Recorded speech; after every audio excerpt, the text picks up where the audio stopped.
మీకొక్క విషయం చెప్తాను. ఈ శరీరాన్ని చూసి అనేకమైన అనుబంధాలని పెట్టుకుంటారు.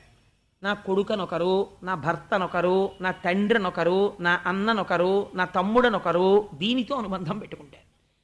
అసలు దేనితో అనుబంధం పెట్టుకున్నారో అది విష్ణుమాయ. అది ఉండేది కాదు, దాని లోపల ఉన్నది ఎప్పుడూ ఉండేది. ఇది ఒకనాడు వెళ్ళిపోతే ఇది పడిపోతుంది. పడిపోతే దీన్ని పట్టుకుని ఓ ఏడుపు మొదలెడతారు. ఏది సుఖమిచ్చిందని ఇన్నాళ్ళు నువ్వు ఆ శరీరాన్ని పట్టుకు తిరిగావో ఆ శరీరం ఇంతమంది వచ్చి ఏడుస్తుంటే ఏమీ మాట్లాడదు, కన్ను విప్పదు, చూడదు, బాధపడదు. ఇలా నదీ ప్రవాహం జరుగుతున్నప్పుడు ఇసుక రేణువులు ఒకదానితో ఒకటి కలిసి గుట్టగా ఏర్పడి మళ్ళీ వరద వచ్చినప్పుడు ఇసుక కొట్టుకుపోతున్నట్టు ఎన్ని కోట్ల జన్మల నుంచి ఈ అజ్ఞానంతో ఇలా ఎన్ని లోకాల్లో ఎంతమంది తల్లిదండ్రులకి ఎక్కడెక్కడ పిల్లలుగా పుట్టారో